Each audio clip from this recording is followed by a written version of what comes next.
Test, test.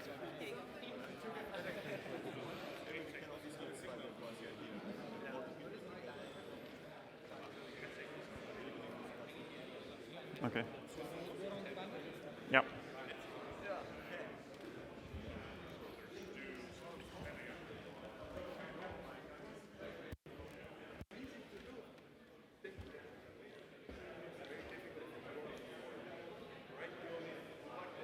That's not what I want at all. This is what I want. Okay.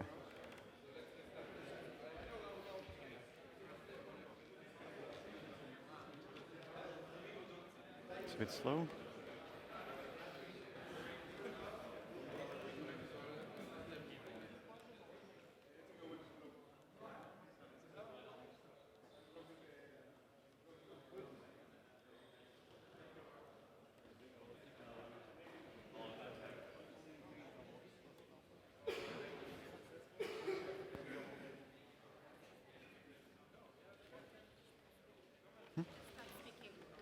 Yes, but then everybody can hear me if I start speaking. Yes. Yeah, but I need Richie to come forward.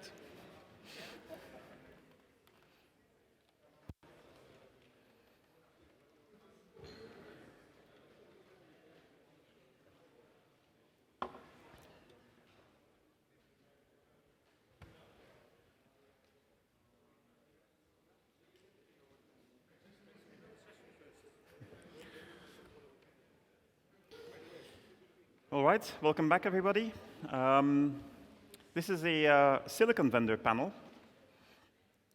I'm going to start by introducing the panel members, or let the panel members introduce themselves, actually. Let's start with you, Prem. Where's the microphone?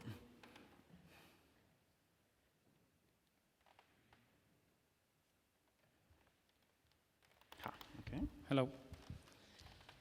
Hello. I'm Prem Thilagar. I'm part of Qualcomm. I'm a senior product manager there. I work on software roadmap definition and any new features that we incubate. My name is Olaf Wachendorf, working at Intel and heading the system and software architecture team. Hi, good afternoon. My name is Richard Pern from NXP, and I'm a principal application engineer on the residential gateway processor products from NXP. I haven't introduced myself. I'm Walter Kloetens. I work at Liberty Global. I guess I started the low-level API working group, and I'm currently its chair. Okay, so I'll do a brief introduction of the low-level API working group and what it is that we're doing there exactly, and what problem that we're trying to solve. Some of the previous sessions have led into that, so I'm grateful for that. It makes my life easier. So the first problem is that's not what that looks like at all on my screen. Unfortunately, all grays are white on the on there. Anyway, so the problem is an incompatibility between the interfaces towards device drivers. And so what you see there on the picture at the top is 3 different router stacks. Each of them have some form of peripheral management. So it says peripheral management A, B, and C at the top there. You can't read it. Corresponding to anything. So something as basic as, I don't know, a LED management team of sorts that needs to flash a LED when some state occurs.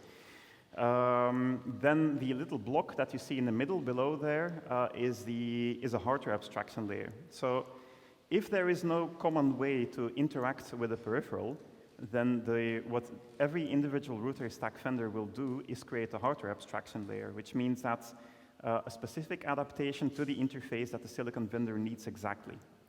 That generally consists of a header file, or maybe it might be, and then linking a library in, or it may be a separate service on an IPC bus or a socket interface of sorts that is standardized by that vendor alone for the various silicon vendors that they need to interact with.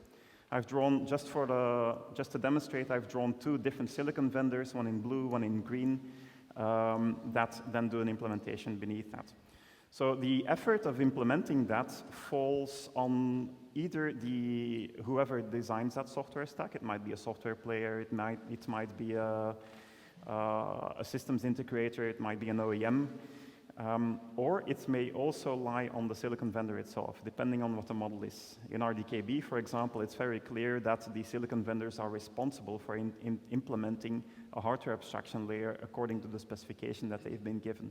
In the rest of the world, that generally isn't always the case, and it generally falls on whoever does the software there. And then beneath that, there's most peripherals interact with something in hardware. That's the point, sort of. So it generally means that there is some sort of a proprietary interface to a device driver in the Linux kernel that then interacts with the hardware. So that's effort for everybody involved. The solution for that is, if we now were to standardize those Linux interfaces, then the device drivers would be able to hook into a framework inside the kernel, and there would be a standardized manner in Linux to interact with those. For LUTs, for example, that exists. There is a sysfs user space interface. There's a LUT framework inside the Linux kernel. So as soon as that started to appear in Linux, the vendors started migrating to that. Not all of them have done that, but that's actually happened. So that means that the hardware abstraction layers, you don't need to design them, you don't need to test them, you don't need to, well, the hardware abstraction layers themselves, you need to test the functionality, of course. And whoever needs to do the implementation for a particular silicon vendor, that effort goes away. The silicon vendor just plugs into that. It also has the advantage of a silicon vendor that it then just suddenly works for every router stack. It's just not something that you have to do for an RDKB and for an OpenWRT and for this proprietary vendor number A, B, C, etc. As a transition, what you can do is, assuming that you have support in your router stack for a number of peripherals via a proprietary interface, and now we here at Purple come up and say that, you know what, we've standardized the hardware interface. There's now a service in Linux that you can use. Okay. It might not be in the Linux kernel that you have yet. You might need to wait for that. And when you might need to backport it. And as soon as you have it, well, you still need to support your old hardware as well. So what you can then typically do is develop an extra hardware abstraction layer implementation for the standardized low-level API. In the long run, that hardware abstraction layer can be removed when all the silicon vendors have moved across. We've done quite a bit of work. We started in 2017 with wireless LAN with the Linux config 802.11 framework in which device drivers could hook in. And effectively in the low-level API group in the 1st of June, I think, 2017, we had all the major wireless silicon vendors committing that their wireless device drivers, carrier grades with commercial support, would all converge on config 802.11. And today, this is the case. If you get from every major wireless vendor the latest version of their driver, it is actually in config 802.11. So first accomplishment of our task working group, and of course the real effort was in the silicon vendors, all kudos to them. At the moment, we've defined a number of interfaces. There are some basic peripherals that are generally GPIO or SPI based or something like that, where we've done some definition of how you're supposed to interact with Flash, because you have silicon vendors that do very strange things in there as well. CPU features to reduce power consumption. There is a framework in Linux. Please use it. Don't use anything else. The tricky bits generally for network system on chips come into when it comes to hardware packet offload, hardware QoS, and then access technologies that are just not supported in Linux, such as ADSL, VDSL, G.fast, or voice over IP if you have codec capability, DSPs capabilities, etc. Then there are network peripherals, an Ethernet switch that may be on chip or on module, or it may be off chip. You have to have some level of control over that. If a proprietary driver is a problem. Hardware VLAN support in switches can be a tricky bit as well, things like that. And then there are things like security features, cryptography, random number generator, things that generally are well respected according to the Linux standards because they've existed for a long time. Linux containers tend also not to really be a problem. It's mostly a software feature with some things that need to be taken into account. Let me see. So I'm going to turn back to my panel. I'm going to start with NXP because they've provided a couple of slides. Richard has provided a couple of slides to me to explain, to really talk about what their status is, what they've done so far, how closely they align with the strategy that we've defined and with the interfaces that we're working on. Okay, yeah, thanks, Wouter. That's given us a really good introduction. As NXP Digital Networking, we've relatively recently started to come into the Purple family, and over the past couple of weeks, I've been looking at the lower-level APIs to see how our software deliverables match up against those APIs already. And this software roadmap, I thought, is quite nice because it does talk about the software that we provide for our products, and it shows you that we are providing a whole bunch of software based on a component approach that is going into Linux already. So I went through the API and looked at the GPIOs, looked at the LEDs, and I found that even with us not being so far particularly involved in Purple, I found that we were already meeting 80+% of the interfaces that I saw. And we're in the process of analyzing those further requirements, in particular packet offload, as you say. That's one of those things that can get interesting. So we're still analyzing that at the moment. But from the diagram you can see there, we're supporting a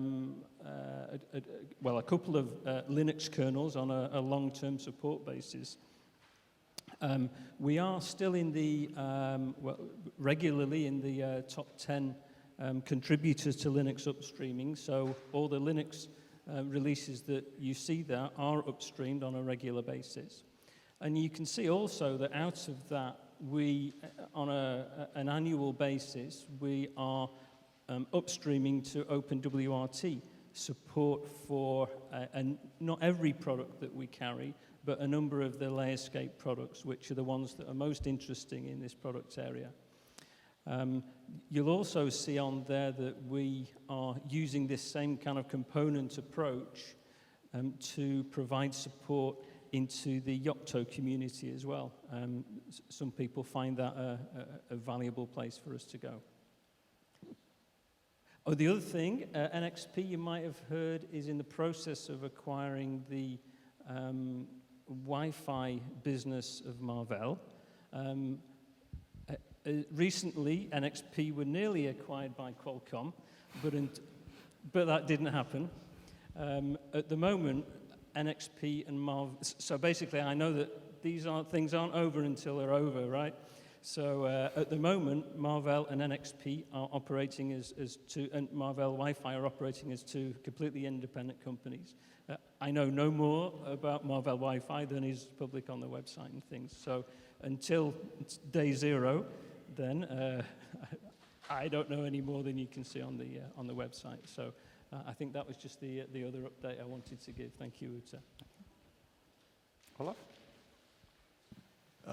Yeah, so I mean, what we do today on the low-level API, I mean, you can see directly in Purple repositories. We have started to upstream our code into Purple repositories. I mean, the Netgear router that we are showing here as a demo, that image that is shown there, you can build yourself. And that's just the start, right? So, I mean, we all agree, and I mean, Intel is known to contribute to the Linux kernel, to open source. It's part of Intel's DNA, if you want. For the gateway division of Intel, I mean, it's some new learning to get there, right? So, I mean, if you look back, I mean, Intel acquired companies like TI, Atlantic. For us, it was still a learning, but we're in the process to learn this and to improve and get the code upstreamed, which I think it's a very important thing. I mean, Wouter, what you mentioned before, we actually did exactly what you said, right? So we had our own abstraction layer. to cover multiple generation of devices. Then we see there's a hull in RDK, and I mean there's an abstraction layer in OpenWRT. So simply the industry has too many abstraction layers, right? And I mean, we lose a lot of momentum and I mean wasted efforts to maintain all these layers. So I mean, I think we fully understand and agree that a convergence towards standard kernel APIs is the right thing to do. Now, do we do that on all the APIs at the same point in time, or do we find a sequential approach and a pragmatic approach? I think that's exactly what we need to look for. So for example, I think in Purple we have found a very nice way to abstract DSL and G.fast, right? So there's libDSL, there's a DSL manager that we are getting to work. I think that's a pragmatic solution which we can live with for a while. So no need to immediately try to converge to standard kernel APIs. Looking at other areas, so I mean, you mentioned Wi-Fi. Wi-Fi, I think, is indeed a great achievement that we have converged to standard kernel APIs. Now we see there's a flow table, there is a TC interface for QoS, I mean, for hardware acceleration. So these, I think, are the next areas that we should target. And I mean, looking at our proprietary interfaces, we have much more features than what the kernel currently offers. And that's where we want to collaborate and focus on, right? To evolve the kernel APIs and reduce the number of abstraction layers that we need in the industry. Right. Okay, as far as Qualcomm is considered, we've been a strong OpenWRT proponent from the beginning. So we have two flavors of the driver, and I'm going to just talk Wi-Fi here, by the way.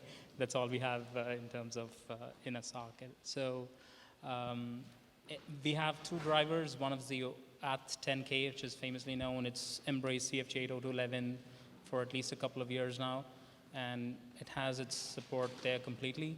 And more recently, we've also embraced CFG 802.11. Config 802.11 is Uder mentioned for even our proprietary driver. So if you were to get the latest version of our driver today from Qualcomm, it's completely migrated to Config 802.11, and that's part of our commitment to the low-level support APIs. So except for the fast path, then I believe a couple of other very niche areas which have some hardware proponents to it, I think most of it is already available in the form of support, some form or the other in the low-level APIs. That's the state we are in terms of low-level API support. Okay, I'll jump in on a number of things that you mentioned. So Richard, the perfect thing is indeed that you upstream support of your architecture into the Linux kernel. That's even better. We don't want special patches. It's great if it's supported in the Linux kernel. This is also true for Qualcomm. A number of targets are just supported out of the box in the Linux kernel and can be built with stock OpenWRT, for example. Absolutely fantastic that Intel has now fully open sourced the GRX 350, 550 platform as well. So all of you guys have done a stellar job in this way. I think we're on the right way. And then indeed, I skipped over an important aspect. So what we're showing on the wrong slide that I'm presenting, sorry. What is shown there are all interfaces that we want to build into the Linux kernel. In the ideal world, you just build a kernel with your target architecture support for a particular board, for a particular system on chip, and then possibly include the extra kernel modules that may or may not be proprietary. And then in user space, you shouldn't have to do anything. You should just use kernel interfaces. Now, for a number of these, no such kernel interfaces exist. There is nothing for DSL at the moment at all in there. So what we want to do in the low-level API working group is work towards that and provide an intermediate solution as well. And indeed, the libDSL with the DSL manager for OpenWRT, with the XDSL header file defining the API, is indeed a good solution, and Intel already has support for that at the moment. So as a stopgap, as a gradual transition, this is great, and we're going to try to map out really in the working group how we're going to go over multiple releases of low-level API to get to the final point. What we also hope to do is actually publish requirements that are usable by operators. At the moment, so operators, I remember especially the gentleman from Telia pointing out that this is for him a very, very important aspect in the low-level API for portability. Operators generally don't know how to require that as a specification. But if you can say that, okay, I'm including in my specification documents a reference to a stack of Purple documents specifying the low-level API of this particular version of this generation that I demand to be able to run my software platform, then you have something actionable. That's something that you can take to a silicon vendor and say, here's a stack, this is what I need, this is what I expect from you. All right, then, skipping past the low-level API and into the Purple Mesh project, as there's been quite some activity there as well. So in essence, the Purple Mesh presentation is going to follow after this, so I'm not going to go into too many details. It's at a high level, it will do an open source reference implementation of the Wi-Fi Alliance Easy Mesh standards. But it also, and initially actually set out to do, and that was its initial reason for existence, was a way to verify that the wireless low-level API was behaving the way it should do. Because you can do so many things over config 8.2.11. Some of the interfaces just consist of passing an EEP frame up or down. Okay, well, what is the content? Which frames do you support? You don't know that. So the idea was that we will do Purple Mesh implementation. This will be an easy thing, right? We are a year and a half later, and we still haven't reached that. It's gotten changed a bit in the scope of it. But indeed, the intention is to test it like that. And also, we plan to standardize wireless management with that. So I'll go back in the opposite direction again. Prem, what has your involvement been with Purple Mesh so far? I know that you've shown up in the calls. Yeah, so we've been primarily looking at it from mostly in a listen mode at this point. We would like to get engaged pretty soon, but primarily the reason being we had the contribution to Easy Mesh actually was from Qualcomm. If a lot of people know about this, a bunch of these 1905 was actually contributed forward from Qualcomm being there. So we have an incumbent already out there, and we were trying to repurpose that as much as possible. So we are still in that state, but I think as Mike put it forward, standardize the standard stuff, focus on your innovation, and the nuts and bolts should be common here. That is a good way to put it together, and that's the direction we're looking forward in here. So we would be looking forward to be more engaged in the coming meetings and so on. Okay, great, thanks. So, I mean, from Intel's side, we have two colleagues here, Dave Barr and Nimrod. We will see the demos later. We are fully engaged. We have contributed code. We are funding it. We are developing it together with the Purple Foundation. So, yeah. Excellent. And Richard? Well, I can't say anything unless the Marvell Wi-Fi acquisition happens, and I'm sure once that happens, should it happen, then we'll have loads to say about it. Okay, thank you. Last, and you guys have alluded to it already, there's the Purple WRT project, which to me, it's much more than that, and Mirko introduced it in much more detailed level, but I'm a low-level guy, so I consider that, and I'm engaged in some of the other projects. For me, Purple WRT is a way to bring all the different efforts of the different working groups together and to really showcase that on silicon vendor hardware as well.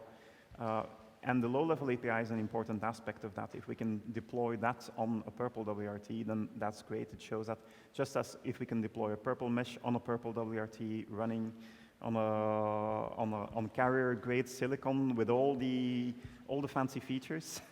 So that's an important aspect as well. Shout out to Endika, who pointed this out to me just before. Yes, you can support the low-level API, saying that yes, but we support a standardized ways of configuring QoS, for example, in Linux, except that you lose all of your packet offload capabilities, and suddenly your CPU load goes sky high, and you can no longer pull line rate traffic through your system. No, of course, we are very, very aware of that and deeply knowledgeable about these interfaces with multiple silicon vendors. The intention is really to go there for the full offload. And The Purple WRT to me is then an open WRT with support for carrier grade top of the line silicon. The ability to do that. Richie, do you want to get started and mention your involvement in, I guess not so much Purple WRT, but you mentioned that you're upstreaming in Open WRT. Yes, we have upstreamed OpenWRT support for, I mentioned before, for a number of Layerscape products that are the ones that are most interesting in this product area. And we're supporting OpenWRT there. In terms of the packet offload side, that doesn't, there are configurations that you can use to control and to improve, or to use the packet offload in the OpenWRT environment. Whether that uses it to its maximum extent, potentially not, but certainly it won't. It's not a case of, oh yeah, you lose all your CPU when you switch these kind of things on. And in terms of TC, I mean specifically, if I can understand that in the offload environment, is if you enable TC and you're pushing all your traffic through Linux, then maybe you're not offloading as well as you offloaded previously. So I can imagine that that there is care to be taken over how your TC implementation interworks with your FastPath. At the moment, as I mentioned, we're at an early stage in getting our heads around how we are going to support the Purple low-level API from the TC and the FastPath point of view. But from what I've seen so far, I don't see any showstoppers there. Yeah, that might require a bit of more work in the working group as well, as there's the configuration of the queues through TC, but there's also then the classification of the traffic that needs to be accelerated. So if your hardware accelerator has support for that from the first packet, that's tricky. It's not easy to pick that up from Linux, and so that might involve some effort and kernel development. I'm not sure if we're going to be in the current state. It will just work out of the box if we tell you guys and just do TC. And it may be a case that there are, I don't know, I'm very early stage in looking into it, but I was thinking that maybe there are certain TC configurations that might be easier to support than other TC configurations. There might be certain things you can do and certain things that are more difficult to do. I don't know, but yes, that is a definite thing to discuss further. Yep, if any of you have hardware support or offload support for FQ-Codel or Cake, then by all means, now's the time to mention it. That tends to be the difficult one. Okay, Olaf? Yeah, so I think Purple WRT indeed is, I mean, the target for us in Purple should be to have this kind of reference implementation, right? And I mean, I like very much what Niels said before in the ISP panel. I mean, we can go much faster altogether if we not only write specs, but also go into the implementation, right? Only then we can see, I like very much what he said, that things are moving in the right direction and we can correct much faster and, I mean, iterate in the right direction. So in that sense, I think we're doing the right steps. And I mean, looking at what Intel is doing, I mean, we have a kind of hybrid approach when you look at queuing and classification right now. So I mean, we have a much broader feature set if you look at our proprietary APIs. So, but at the same time, we enable the standard kernel APIs with a TC, for example, and pave the way to become, towards standard kernel APIs, right? So, I mean, I think that's the right way to do it. Converge on the one hand side to enable whatever TC interface allows to configure today, or whatever flow table allows to do, I mean, today. And in parallel have the proprietary APIs for those features that are not yet supported. But then, of course, we need to do the next steps as well, right? And work together on evolving the standard kernel APIs. And I think, I mean, I'm happy that I'm not sitting alone here, that I have colleagues from different silicon vendors here to start this effort together. Yep, maybe worth mentioning that as the question was about your involvement in Purple WRT, that you actually have the first target building on the for Purple WRT. That is actually your reference hardware and the retail device based on it. Okay, Okay. Yep. Do we still use the word carrier feed? So I think that is primarily the DNA of Purple in some sense, right? And I think the carrier grade WRT version of it is all it says about Purple coming together with these low-level APIs, high-level APIs, the Purple Mesh, which is again being derived from Easy Mesh as well. But I think that is, in a sense, a very concise description of where we are heading towards. And I think that's a very nice goal towards where, putting a concise platform for a carrier-driven, solidified platform is the right way to describe it. And we have at least one device already building straight out of OpenWRT. I think the first job for me would be to figure out a way to see how to get that into Purple WRT feeds and make it easy enough to build as part of that. And we are also committed to our other platforms, upcoming ones, to be there in OpenWRT. I should figure out the same thing for mirroring the effort and see how it can be done in Purple as well. Okay, thank you. Any questions from the audience? It just takes a while, right? Yes, questions. Do you need a microphone?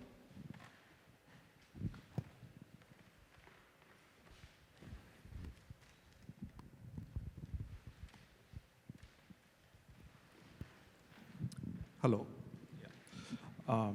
Yeah, if we go back to the first slide, the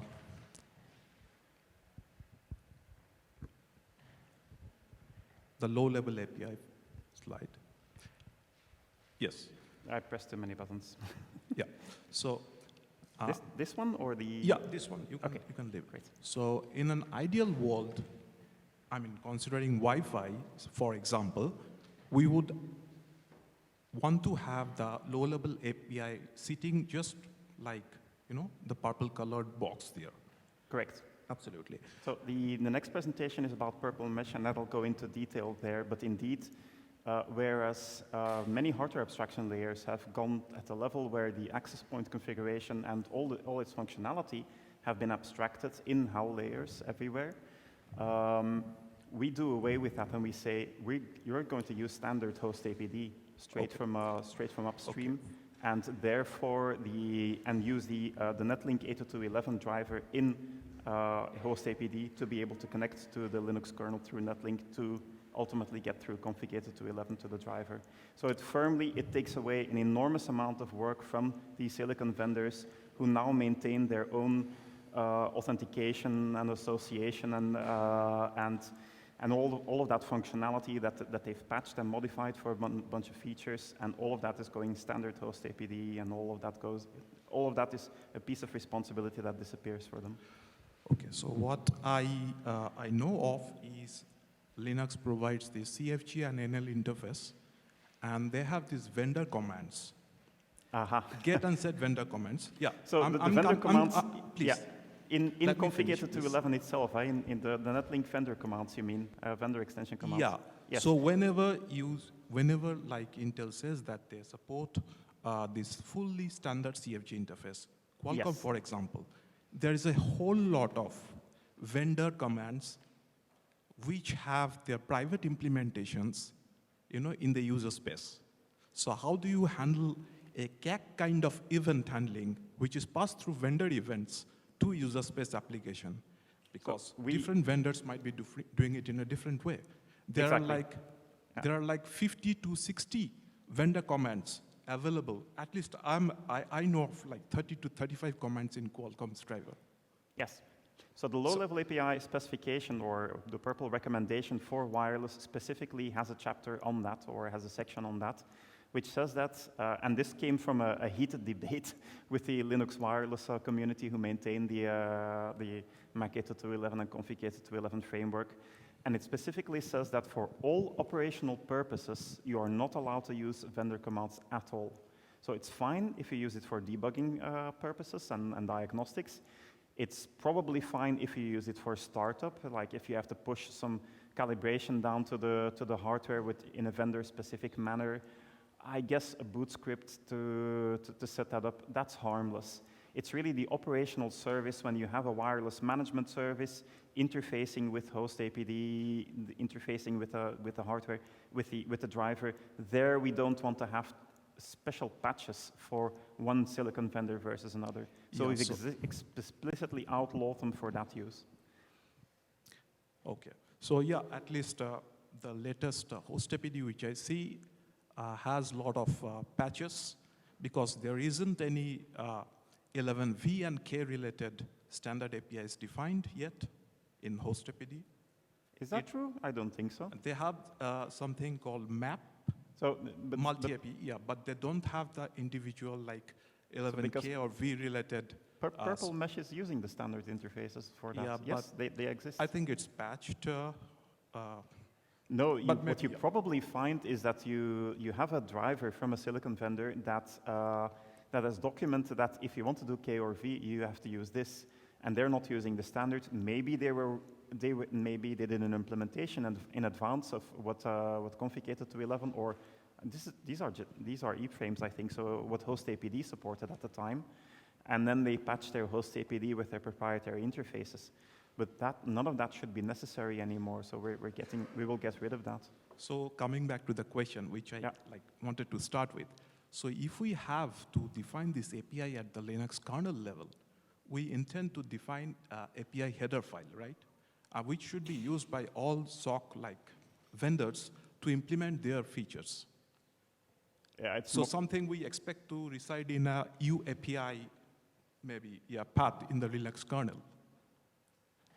So, I mean, if I'm wrong, if you can just correct me. But what do you mean exactly when you say that your layer resides in the Linux kernel?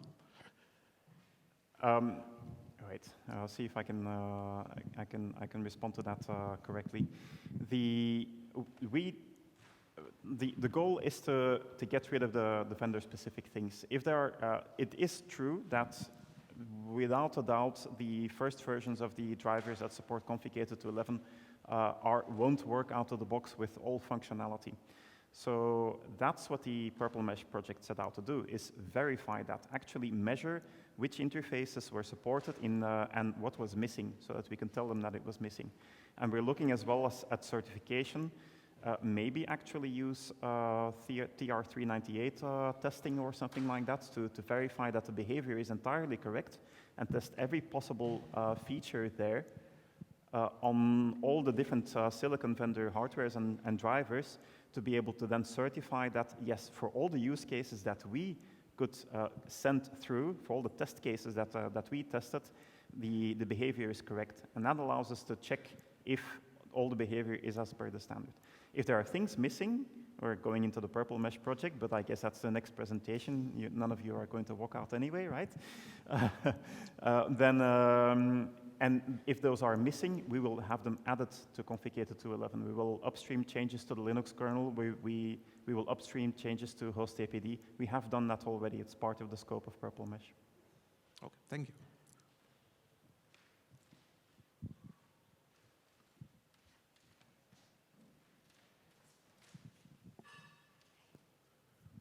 Thank you, panel. Thank you, Roger. So I was looking at the slide that's labeled low-level interfaces under definition. So to me, I'm reading that as that's the current work effort. Is that a correct statement? Yes. Okay. So given that, is there a list of what would be proposed as we move forward in terms of the next low-level interface components, or is the focus on these only? And you can see some of my confusion. I'm not clear as to where we're going. It's a fair question. I didn't want to go into too much detail, but you're right. You've hit the nail on the head. Okay. So we have a much larger list. Some of them we just struck off. Something like USB and SATA. Nobody's crazy enough to do a proprietary interface of that. That just works like on a Linux desktop system or a server. So that's already great. So we were able to strike some off. There are a number of other things in there that are not in here, such as how do you provision some parameters like a MAC address or MAC address range that you're allowed to use for your list of BSSIDs or your network interfaces. how do you provision a serial number, a model number, things that you need to do TR69, etc. We're hoping to standardize that as well to come up with some interface for that too. That's not in this list yet. It's on the list for later. That's the backlog that we have here. What you see here isn't complete yet either. So for a number of these interfaces, the interfaces exist. For some of them, we will need to extend the Linux kernel, and we'll need to come up with some sort of a roadmap to get us there. We'll prioritize this and we'll work on the details. For some of these, it's just there. I mean, the sysfs interface of the LUT is just really capturing, this is what the Linux kernel does at the moment. If you do that, you're fine, which is that then what Richard mentioned, that we took a look at it and 80% was already there. That's what we expected. So there is some extremely low-hanging fruit on this, and there are some extremely challenging things on this list. The detail is of what we cover of that in the working group is much higher. So this is not the detail. The detail in itself. There is actually a sheet that shows that points to the specific interface definitions as been documented usually in the Linux kernel definitions. There are a couple of purple repositories in which there are user space implementation of the DSL manager, of a QoS manager as a temporary stopgap, etc. So there's a lot of work that goes in detail. If you're interested, feel free to join. Right, I'll just close on one comment, and that is I realize a lot of work has been done over the past 2 years. I would expect, though, as the service providers gather together and have more discussion, from the product definition standpoint, there may be some of those that still need to be part of the list that may have been deleted, don't know enough yet to be able to make that claim. But then there may be some new ones, so considering also that the SOCs need to be able to support certain aspects of what the service provider requirements are, I suspect there'll be some additional add-ins as we move further down the road. So thank you again. Oh yeah, so this project doesn't end when we're done defining. This project goes on forever. Until nobody comes up with a new feature for a gateway or or wireless, we have our job cut out for us.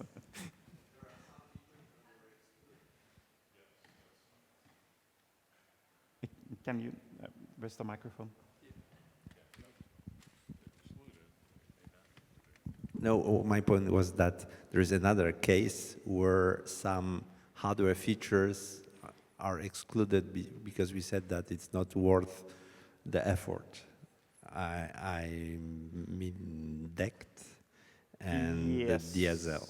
Yes, so you're right. So while we attacked voice to be able to configure codecs and send RTP streams through and that sort of thing, we chose to leave DECT out of the picture because then you get into CAT-IQ and then you get into all sorts of other signaling and control logic, and that's fiendishly complex.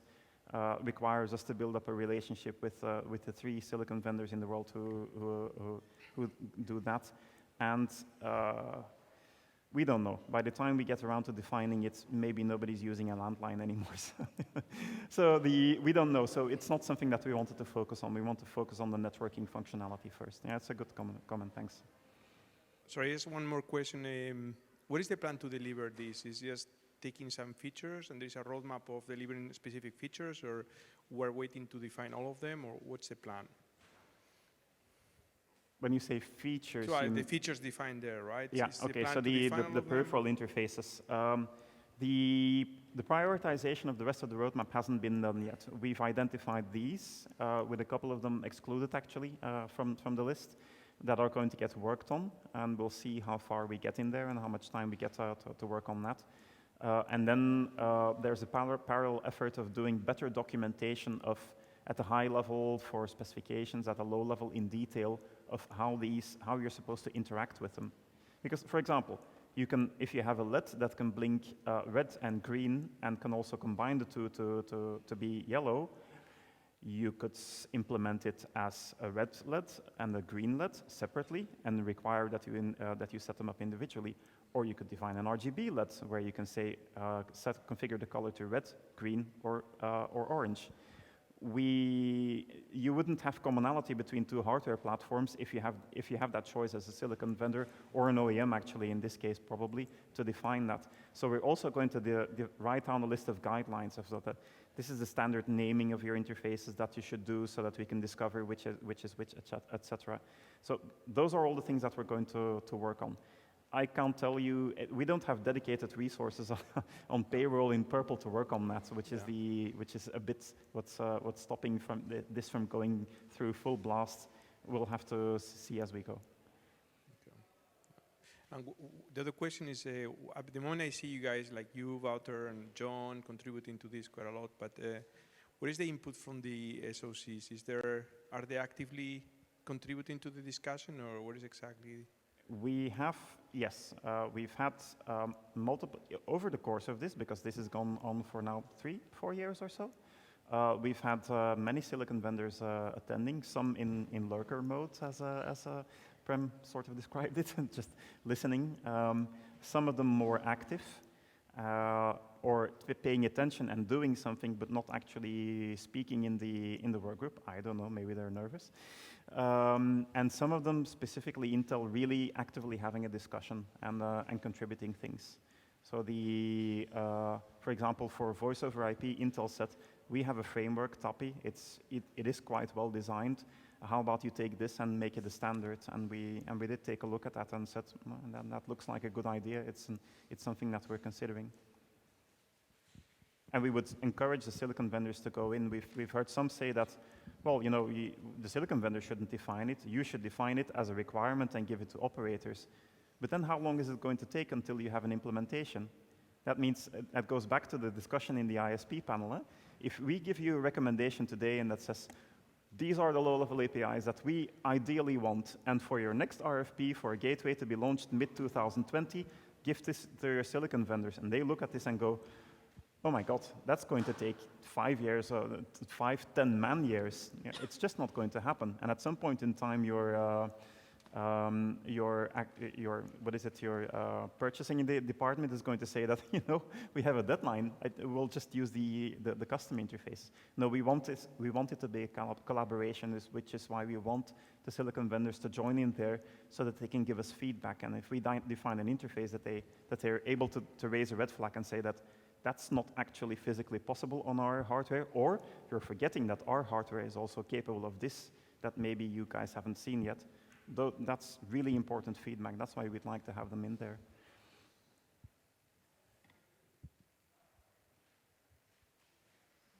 Did the microphone go to somebody else, or is that the end of the list of questions? Ah, yeah, you have it. All right, great. I have one more point here, which is closing statements. This thing is really slow at showing it. Okay. Do you guys have any closing statements that you'd like to make? So closing statement. I mean, I think looking at this event here, I mean, I think on the low-level API, I see that we move in the right direction, taking a pragmatic approach on prioritizing which APIs we would like to converge first. And I mean, realizing that it takes time to get there. I mean, we've seen that with Wi-Fi. I mean, it takes time, but I mean, at the end we succeeded. And that's an important point, right? Looking a bit broader than the low-level API, I'd like to see us going out of this Purple Summit here with concrete next steps, how we get to a reference implementation of Purple WRT, right? I mean, what do we do next? Which areas do we like to address? And yeah, who's contributing what? How do we collaborate on these elements? And then I think this whole exercise can be very successful and change the industry. Yeah, I'd echo those comments. And as I say, as a relative newcomer, I can see the positive value in this in the whole approach. Yeah, echo all the sentiments here, and I think I have an AI to go figure out, make sure our platforms are quickly onboarded onto Purple, not just being there on OpenWRT as is, and make sure we kind of start contributing more in terms of the low-level API to begin with. and make sure that's sailed in. And I'm also looking forward to get engaged in Purple Mesh. Okay, great, thank you. We've engaged other silicon vendors as well and invited them over, so many thanks for you guys to actually show up. The others were in this post or couldn't make it for other reasons. There's at least one other silicon vendor who likewise, doing the checklist of the low-level APIs, just scored green on everything because they just went with standard Linux interfaces. I got a brief statement from Broadcom that in general they support the idea of moving towards standard Linux interfaces. They're not actively engaged, but they do say that it would be great for them as well if those interfaces would get defined. So give the gentlemen a round of applause, and especially their development teams who have actually made that happen as well.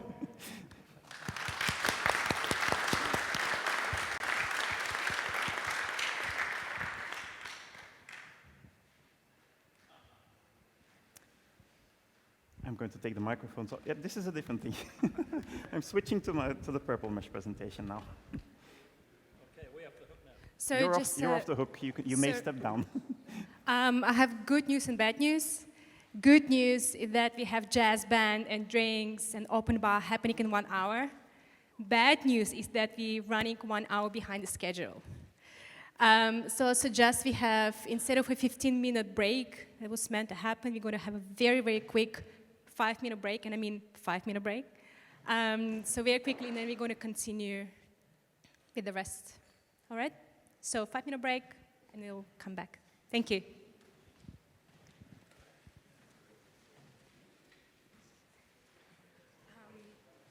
Is this your? Yeah, cool. If it's possible, if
A beginning is very, there we go.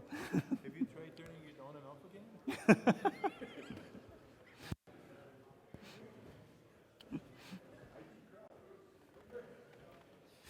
Yes, of course.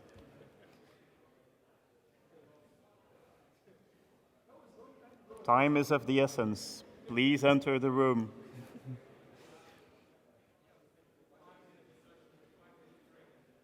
For whom does the bell toll? For the audience. Bye-bye.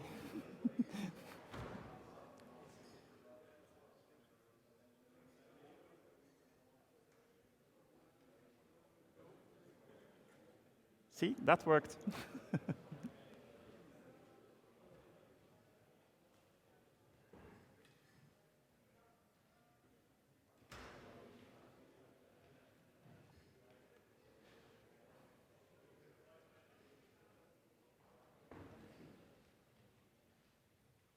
All right, we have a hard deadline because we have to vacate the room at some point in time to set up the, I think it's a music performance, so I'm just going to jump in, and hopefully anybody who's still interested will join us.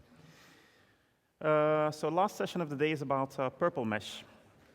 I'll give some background on it, and I have been asked to make it short, so it's good that we already discussed a few things in the previous session.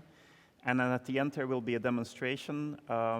Those of you who don't want to see that may leave early, but I think it's going to be, I don't think it'll take a very long time, and it'll be nice. Okay, I'm going to start off by explaining what the Wi-Fi certified Easy Mesh standard is really about. And now I have a beach ball. There we go. Yes, because it's an animated GIF. So the basic premise, I think everybody knows this by now, whole home coverage. The problem there being that if you have a single access point in the home, that's just not enough. It won't cover every nook and cranny of your house, and people will complain about their wireless not working, and if the wireless is not working, the internet is broken, and somebody should switch it off and on. Oh dear. So the solution for that is to have extenders. I'm trying to get it to go to the next slide, but it's not cooperating. There we go. Right. So, and now I pressed the button twice. Right. So problem number one, and in my defense, in the color scheme that I had organized, there was a number 1 on that, but you can't see it, is the whole home self-organizing network. There are solutions out there. There are many mutually incompatible extender solutions. Some of those might be hackish. One of the reasons being is that interoperability between different silicon vendors, especially when it comes to backhaul links, to links over which extenders are connected and have to relay traffic from stations, is not standardized. And that leads to some really, really terrible thing, like MAC address rewriting, which causes, wreaks terrible havoc as you have an IP address changing MAC address. Some using IP tunnels with all of its performance overhead, etc. And so people buy these things, they plug them in, the operator has no view of that, and when it doesn't work, who do they call? The operator's help desk, because the internet is broken, right? So not having a visibility there is a serious problem. So what's going in a little bit more technical detail on Easy Mesh, there are two aspects, there are two different parts of Easy Mesh. There's a controller and there is an agent. The controller is effectively what sends messages, what collects the network topology, the overview of how the network is connected to each other, connected together, which backhaul links, which control links you have, on which Ethernet port this particular device is connected, what the link quality is over wireless, what the speed is over Ethernet, which mobile devices wireless devices that you see attached, etc., with which signal strength. All of that information, that picture is necessary to make a decision on a whole home self-organizing network. So you need to have that data in there. The controller is the one that does the discovery, does the onboarding of the extenders, pairing, and sends the messages to all the agents to try to figure out and continually keep state, and will configure them as well. On the extenders, you have then an agent running, and that controls the wireless access points, so the radios and the SSIDs, etc., that are configured on that, as well as the wired links, such as Ethernet ports and what you have behind that. This picture is a very typical scenario. You have a gateway, an internet gateway, connected via an access technology to the one. Itself typically contains an agent as well, because it typically has Ethernet port. Unless if it's a stupid bridge, it has an Ethernet ports, and it probably has a wireless access point integrated into it. In order for an operator to get control over the home network, the operators want the controller to be co-located inside the gateway and under their control in their stack. There are retail solution vendors who choose to not use this model and will deploy a controller as well, but that's not what an operator wants to see because of that basic problem of being able to have control, right? So the backhaul links you can see here are in blue.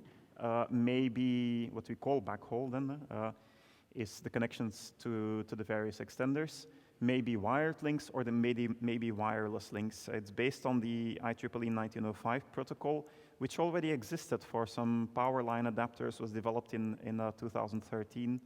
1905.1a supports G.hn as a standard as well, actually. But the Easy Mesh protocol, or the multi-AP protocol, you heard people earlier today refer to it as MAP. That's short for multi-AP. That was the original name before the Wi-Fi Alliance came up with the marketing term Easy Mesh. Funny story, this is what you get as a topology. So you have a gateway, and you have extenders connected to that, and an extender can be connected to an extender. It's not a mesh. Actually says that in the first paragraph of the standards. It is a tree topology. You can optimize the network by telling an extender itself, if it's connected to wireless, you can push it to another wireless interface to say that this uplink would be better, so therefore we will have better backhaul bandwidth. But what it is not is a true mesh in the sense that everything is interconnected with each other and every packet could go over everything. No, it's not as dynamic as that. All right, so solution to the first problem of trying to get control over a self-organizing network is make a standard and implement it. Second problem is the management API, and there's a central configuration problem. So you have your access points today, they're standalone. You have a 2.4 and a 5 gigahertz radio, but typically dual band, dual concurrent. You can configure an SSID for it. You can set a password on it. That's all, and it does channel selection. That's all fine. But then you have a self-organizing network. So now you need to tell the controller to go and, when you configure an SSID, that it needs to distribute that to all the extenders. So that your clients can connect to any of them fully dynamically. This requires more logic, and this requires an additional API logic as well for that configuration, because there are just things that you need to be able to configure in there that you don't have in your standard interface. So what are you going to do? Are you going to try to extend your current API for configuring your local access point and extend it to add all the features to control a distributed network as well? Or, as typically happens today, do you define an API next to that to get access to that? That's a problem in itself as well, because then how do you decide which one to use? If you're a management platform, TR69, USB, whatever, if you're a mobile application, a web UI, which of the two APIs are you going to use? Are you going to choose that based on whether the end user has an extender or not? No. So the logical solution that we've come up for that is that, you know what, we need to converge to a single API. You always go through the controller. If you don't have any mesh nodes, even if you compile out all the extender logic and easy mesh at all, you should still go through the same API to configure your local access point. I'm going to skip over some slides in the interest of time that are there just for illustration. They're not really necessary. Next part is okay, so now we have our API. But this is what it typically looks like. On the left, you see oh God, of course you see the letter. The text is gone again. So you see your management platform, OSS, BSS, and on the right, you see a web UI or a mobile application. The 3 boxes in there refer to the 3 different software stacks. So you have an OpenWRT box, an RDKB box, and router stack number C, something proprietary. These are the 2 open source stacks. They all have completely different APIs to configure these things. They have other data models. Today, what is typically so is that for every model of gateway, you configure in your backend system an API to interact with to go to that. So those 3 boxes there are the different APIs for that. Same thing for a web UI. You do all your work to develop a web UI or a mobile application, then you buy a gateway with a different router stack. You have to start over again, or you have to dynamically switch between them. I remember, for example, the Orange application had a detection of which version of the software of which vendor was running on the gateway, and then after that detection, it would just use the correct API. That's horrid complexity. It seems completely unnecessary. So what we plan to do is that, you know what, in Purple Mesh, we will have a common API, and we will standardize it. And that means that you can reuse your development, and you don't have the extra overhead of maintaining that and an extra effort of bringing on an extra type of target. Okay, so standardized management API, solution to problem number 2. I'm going to skip over that. That slide is a description of what it, well, no, I'll do it briefly. When I say a management API, it covers a whole bunch of things. We need to know the network topology. We need to have the ability to control all the mesh-specific things. We need to be able to control and measure the channel scanning behavior and configuring channels. Maybe doing a staggered channel configuration over the multiple nodes so that they don't, their channels don't overlap with each other if they're physically near to each other. We need to do the basic configuration of an SSID and that sort of thing, obviously. Whether it's an isolated configuration for like a guest or a hotspot versus one that is where the devices are allowed to talk to each other.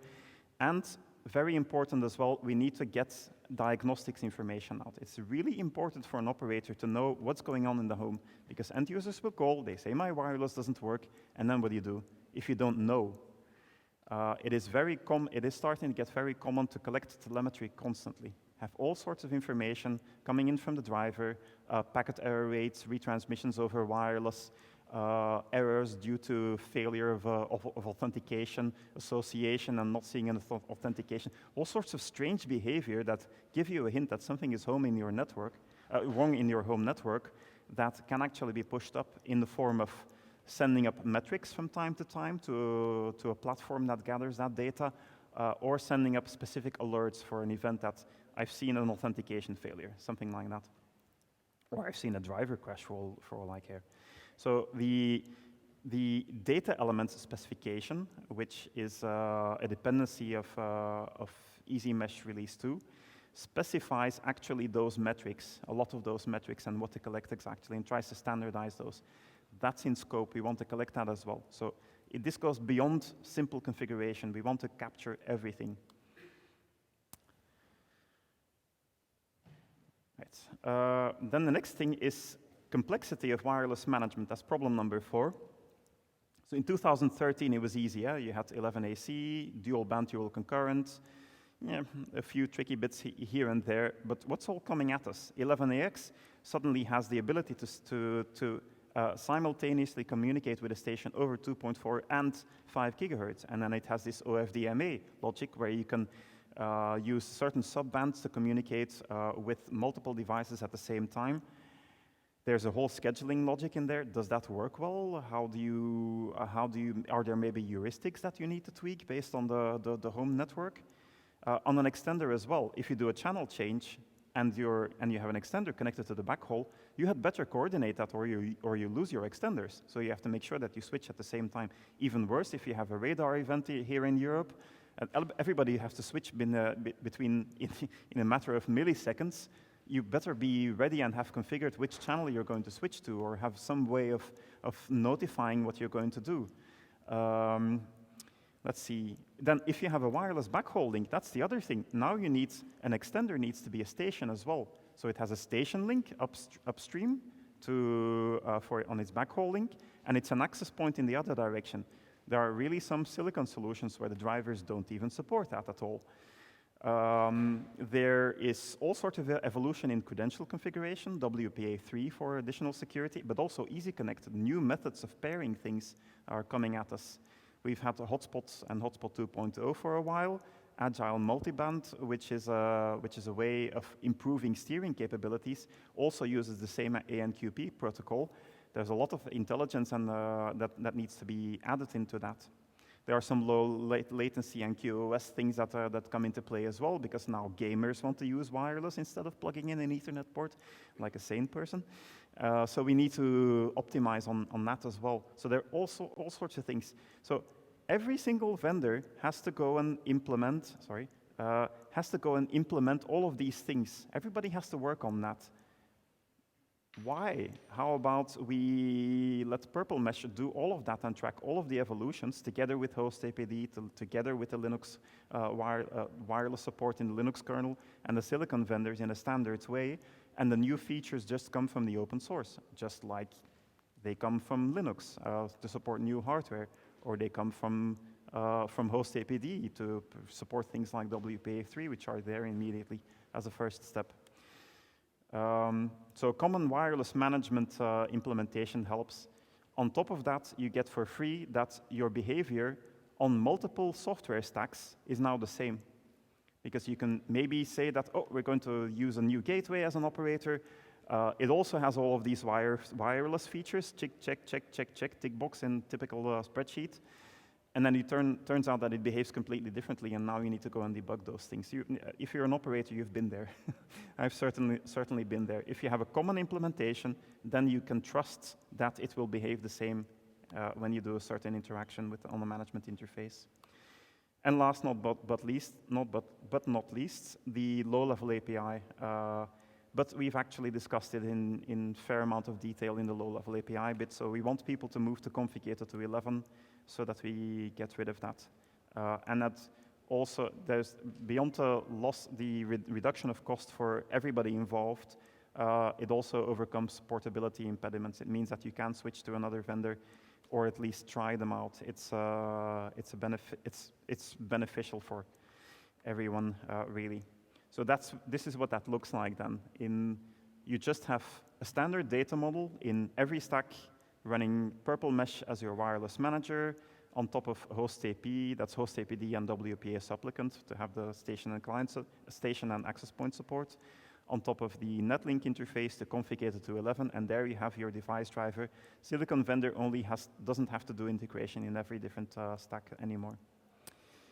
So standardized driver, wireless driver interface. So Purple Mesh does all of these things. It's not just an open source Easy Mesh implementation. Dave, do you want to do this slide? Is Dave Barr in the room? Yeah.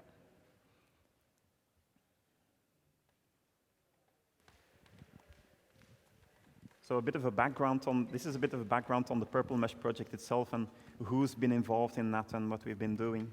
Hi, I'm Dave Barr from Intel, and I just wanted to summarize the Purple Mesh project with a call to action. I've been pursuing many stakeholders to invest in Purple Mesh, and I wanted to explain some of the reasons why.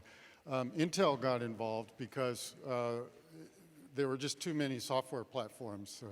Each new customer would come to us with some peculiar software need, and it quickly saturated all of our development resources. So we tried to converge on a fewer number of software platforms, and so Purple Mesh and Easy Mesh and Purple in general were great ways to do that. And we hope to get back on track by supporting fewer software platforms. Then we can take the savings and invest those in product differentiation. So if you're a chip vendor, those are the benefits. Actually, those same benefits would apply to everyone in the ecosystem, right? If you're spending less time reinventing common infrastructure, then you can spend more time on what you do best with your products. If you're an OEM, you get consistency and commonality between different chip vendors. So that makes it easier for you to switch between different chip vendors because it's your stack and not their stack. And in turn, the service providers gain consistency and commonality. It makes it easier for them to switch between OEMs because the stack is common. So those are all good things for all of us because we can work on what we do best. And in order to make this work, though, we need a team, a larger team, to build up because we have to catch up and keep up with the proprietary stacks that are trying to lock everybody in to a proprietary solution. So I've been going around and asking for stakeholders to contribute funding or software development resources. And I'm happy to report that for the coding tasks, we've had contributions from Technicolor, Intel Minim, GlobalLogic, Quantenna, Cable Labs. And we're also doing a fundraising campaign. And Soft at Home was an early investor. Verizon is a big investor now. And Intel, of course, is investing CommScope, Vodafone, Smart RG, and Quantenna. So that's my call to action. I'll be approaching most or all of you to similarly invest in Purple Mesh. Thank you. Yeah.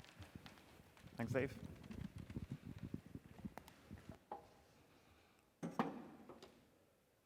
So that explains a bit how the team is organized as well. It's the largest project that Purple is running at the moment. It's actually funded, so Purple is funding developers as well as that we have other developers working in the same group from various companies. In the interest of time, I'm going to see if I can skip over go quickly over some of this. So it has to be, it has a business-friendly open source license with a patent clause so that you don't have any concerns on that. The first goal is to, and it's just on GitHub. Anybody can build it. It's not hidden behind anything. The first goal that we set ourselves is to pass Easy Mesh certification, Wi-Fi Alliance official certification. We have a testbed for release 1, which is somewhat limited in functionality, but we have to start somewhere. First the controller, and we're pretty much there, and then the agent, and that's started. You will see after this a demonstration of them actually working for some of the use cases already. Platform independence, portability between stacks and the low-level API, you know that. Same thing with common wireless management. The reference target at the moment is, we actually have several.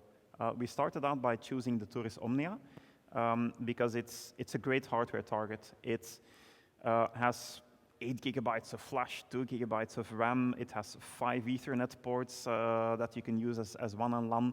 It has an SFP port in which you could slot in a fiber link or something like that if you wanted it as a fiber router. And it has 3 mini PCIe slots, which means that we can swap out the cards. It comes, if you buy it online, it comes with 2 Qualcomm cards, one supported by the ATH9K driver and the other the ATH10K driver. But we've been able to slot Intel cards into that, for example, so you could just change those. The other interesting thing is that as we have a target to support this on OpenWRT and RDKB, the 2 open source router stacks. Vendors of the proprietary stack are free to do their own platform adaptation and do their integration, but we're not going to do that for them. Just as it is possible to support a non-config 802.11 based driver, but again, that's out of the scope of the project. You can do that, but you're on your own. Because to support it both on OpenWRT and RDKB, I've actually convinced the RDKB community who were working on an extender reference target, and I've actually convinced them to use the Turris Omnia as well. And in the meantime, there is full RDKB support for that target, including an open source Wi-Fi HAL for config 802.11, which means that we have the ability with a single hardware, by doing dual booting in a test setup remotely or something like that, switching between the 2 stacks and seeing if behavior is the same. So there's quite a bit of value in that. Now, it's an expensive target. It's a bit of hackery to get it to work in the beginning. So we're looking at other targets as well, such as that Netgear RAX 40, which has the Intel Wave 600 11AX cards in them. Minim is at the moment also porting it to a Qualcomm-based target that is supported by the standard Linux kernel, IPQ 4028, I think. And getting it up on that as well. So it looks like we'll soon have 3 different hardware targets running this already. Part of the scope, I've mentioned this, so I'll go quickly over it, is to actually bridge the gap and reach out to the community. We have pushed changes into config 802.11. We have pushed changes into host APD to be able to support this. They're aware and they're tracking this, so we get good support from those guys. We've reached out to the OpenWRT community. Some of them are in the room here. I am actually effectively the liaison with the RDKB community, and we're following it up in there as well. We work with other standards bodies, so that standardized management API that you saw there is actually a cooperation with the Broadband Forum. Robin had it in his mesh, the OB map project, the Open Broadband Multi-Access Point, multi-AP again. Project is going to define the API for both, actually split into 2 components. One for the network topology, that could include other things than what Easy Mesh can provide, and one for the management, the wireless management. So that helps us push forward the thing that this is a standardized API, because people will get this at some point in time as a TR from the Broadband Forum. Right, working with silicon vendors, and right. So then there's the question of where's the differentiation then? If we implement all of this, how can a vendor really make a difference in this space anymore? Are we killing innovation? No, we're not. What we're doing is we're doing a reference implementation of the Easy Mesh protocol. We're standardizing how we manage everything. What's missing from that controller component is that, as per Easy Mesh, it's only a protocol termination endpoint. It's a dumb thing that can just send packets and receive packets and keep state. It doesn't make any decisions of its own. So the intelligence is actually something that sits behind that API that we're defining. Typical features that you want to do is channel optimization, band steering between 2.4 and 5 gigahertz, client steering of a station from one to another. We'll do a demonstration of that later. And backhaul topology optimization to push your agents, your extender from one to another to see that this is the best network configuration. That can happen by an external entity. Now, we're currently working on a code base that was mostly contributed by Intel, and there was some intelligence in that. We'll provide the ability to enable and disable certain features in there and configure them with heuristics at some point, but you don't have to use it. In this particular picture, for example, you have not what I was about to talk about, sorry. But what you can have, for example, is what I show here as the northbound API is from within Purple Mesh, the API that we expose, that standardized API. There's some work ongoing on how we're going to interface with bus systems on different router operating systems. But once you're out on the bus, you can go through various protocol adapters and go through TR69, USB, whatever mechanism, go to the web UI to get to that API. You can do local components that have the intelligence to do that, and you can actually include other clients as well. We're working with the Plume guys, so there is, we're hoping to be able to integrate or have them integrate an open sync agent, for example, so that they can do all their cloud-based optimization. And anybody else is welcome to do that as well. We welcome everybody to join in that. What you see here as well is a westbound API. The westbound API is the operating system abstraction layer, because there's no perfect world. If you port from one operating system to another, Where are you going to store your configuration? It's going to be different on an RDKB with PSM versus an OpenWRT with UCI. So we need to have APIs for that. And as it becomes more advanced, we might need to reach out to the DHCP client to know if we have an IP address yet. We might need to configure QoS because the controller pushed that to the agents, whatever, right? Right, so this is that's the end of the presentation. Maybe I should ask if there are any questions before we do a demonstration. I have all the microphones.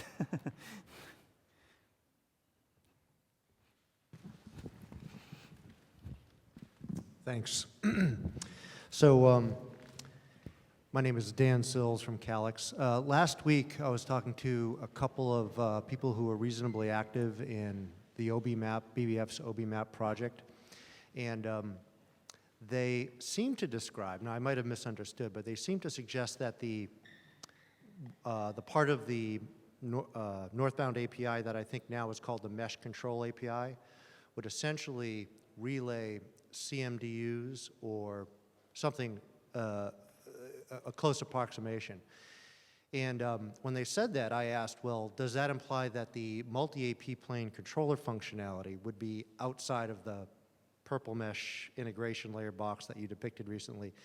And they said yes. And I said, well, does that mean that if you employ Purple Mesh, you don't automatically get Easy Mesh controller certification? And they said, yes, that's the implication. And so I had that conversation, and I was confused at the end of it. I was wondering if you could comment on any of that. Like, did I misinterpret what they were saying, or what's going on?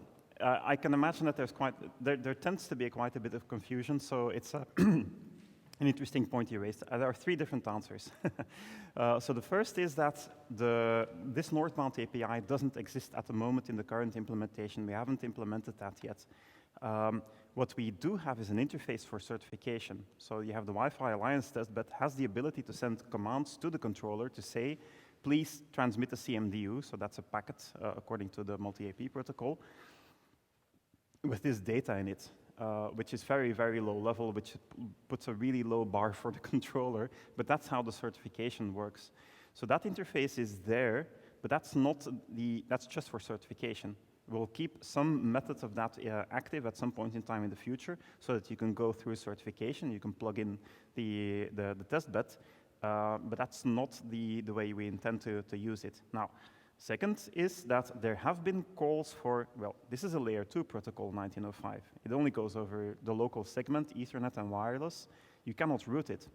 So if you want to have controller intelligence that sits somewhere out on a controller that sits somewhere out on the internet, you're going to maybe do a layer 2 bridge into some termination somewhere on the internet. That has been suggested. It's a terrible idea because there are response time requirements. You have to be able to the controller has to respond within so many milliseconds, and if you have some form of congestion on your access network, it'll go wrong. What is a possibility is that the controller would be somewhat of a controller proxy, meaning that it's a dumb protocol termination endpoint, but you can send messages towards it from a real controller at a fairly low level, sitting out in your backend, in your back office, and telling it to do all a bit higher level intelligence, but giving it enough state to respond to things that require low latency. That's also not really the approach that we're taking. We want to avoid that. We think it's even a security risk to be able to sit on the box or externally push CMDUs, because it effectively lets you inject frames in the home user's network, and that causes all sorts of concerns over what you could possibly try to do buffer overruns on agents or something like that. It could be an attack vector. So from a security perspective, we don't really recommend that either. So it might be a bit of a confusion. We don't want to do that. The high-level API is really at a higher level. It's really like the TR-181 device.Wi-Fi data model. You set an SSID, you set your passphrase, and it will go and distribute it over all your agents. So the intelligence that's embedded in the Purple Mesh controller is more than what is strictly needed from the Wi-Fi Alliance certification. That's just not there yet at the moment. That's something on our roadmap. We'll get there.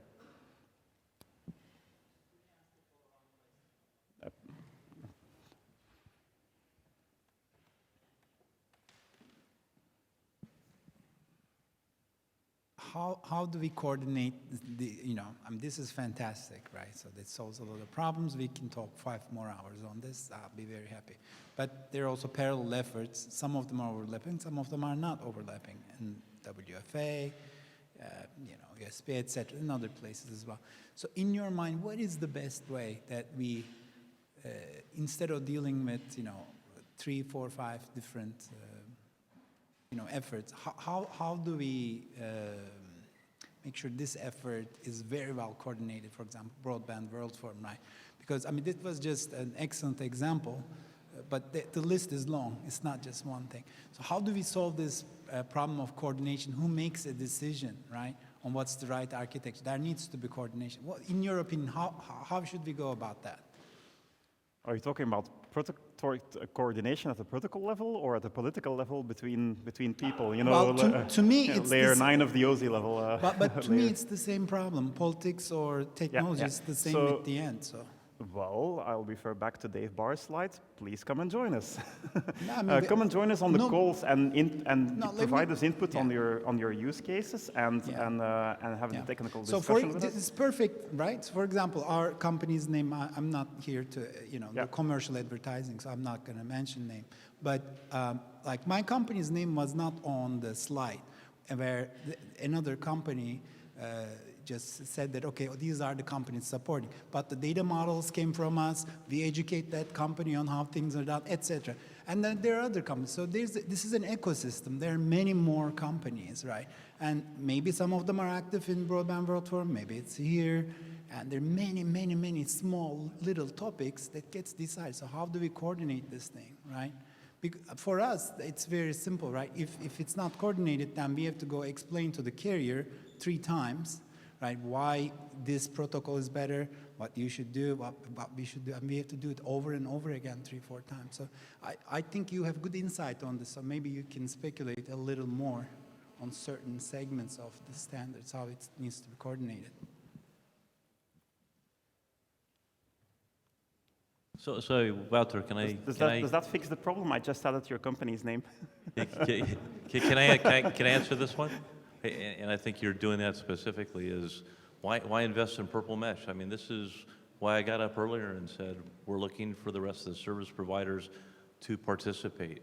Why? So that we can collectively look at this approach and align on it. Your name isn't up there today. It's an open forum. It's open standard. This is what our objective is, to drive this forward collectively and make sure architecturally we're providing that solution. Great. I mean, it's not just us, right? It's everybody, right?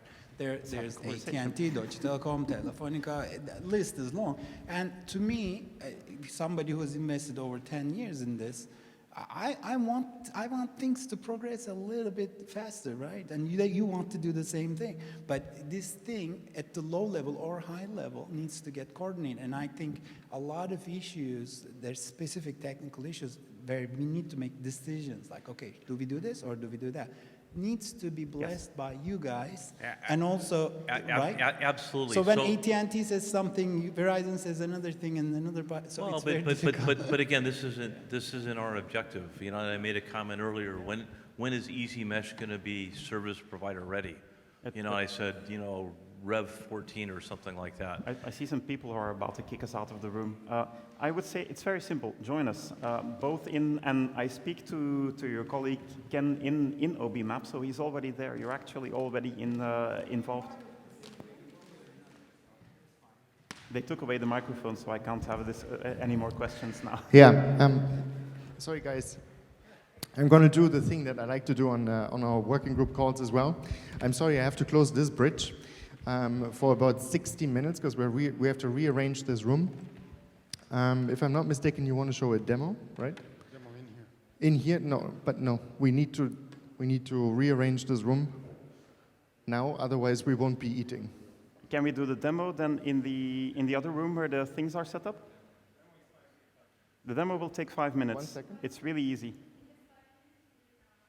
But we're going to time the 5 minutes.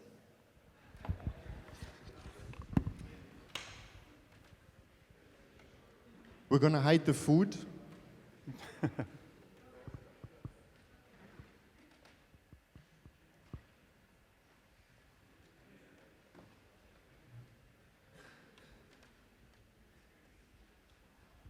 Is it on this side? Yeah, it's on the other side, isn't it? Yep.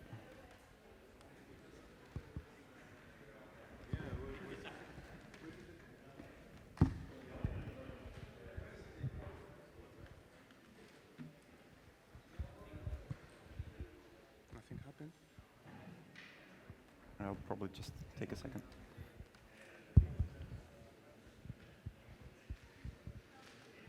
Okay. Hi, everyone. Since we are short on time, I will try to do it quickly. My name is Nimrod. I'm from Intel. I'm managing the mesh activity in Intel, also called multi-AP.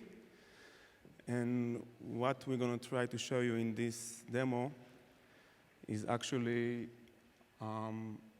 different platform with different silicon vendors and different operation system, all running on the same mesh network using PRPL Mesh open source code, same code in all devices.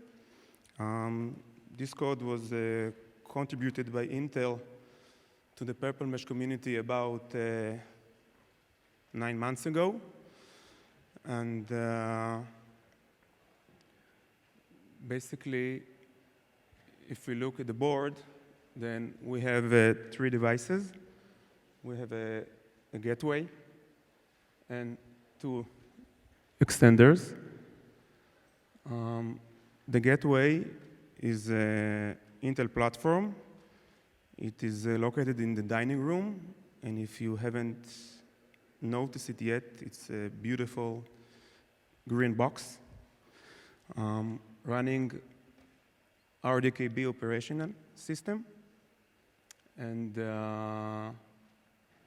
also has a Intel Wi-Fi silicon that supports Wi-Fi 6, also known as Wi-Fi 11AX.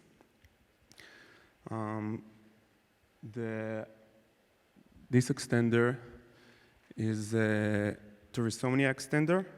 It's located just outside the dining room, and it has a OpenWRT operation system. And the third device, which is the second extender, is an additional Intel platform, which is also running a RDKB operational system.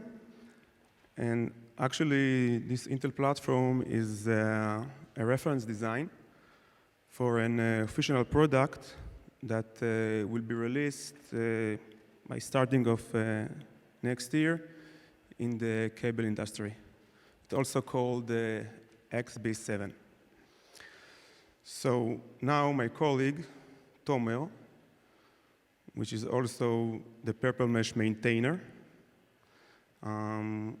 will connect a client that hopefully will be connected to one of those extenders. So as you can see, it is connected to this extender.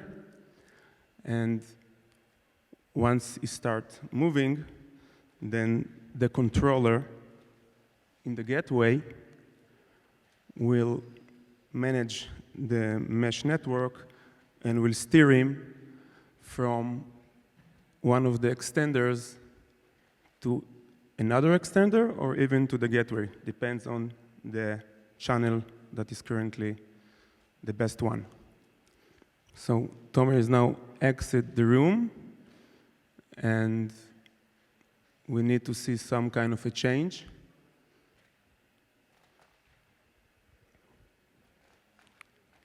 A little bit drama.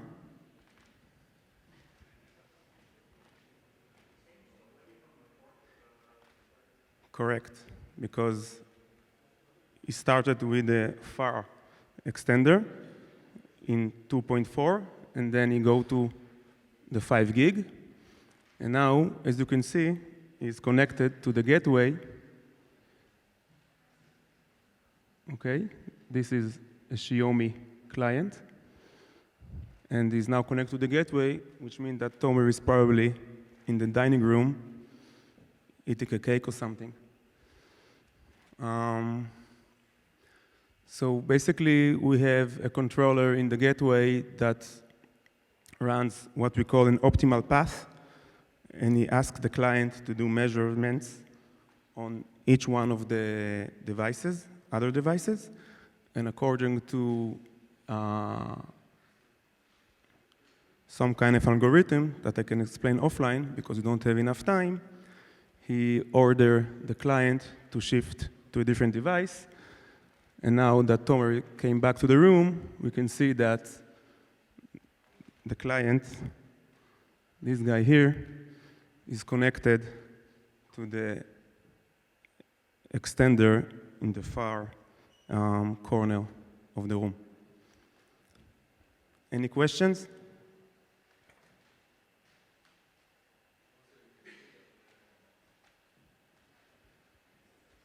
Yes, please.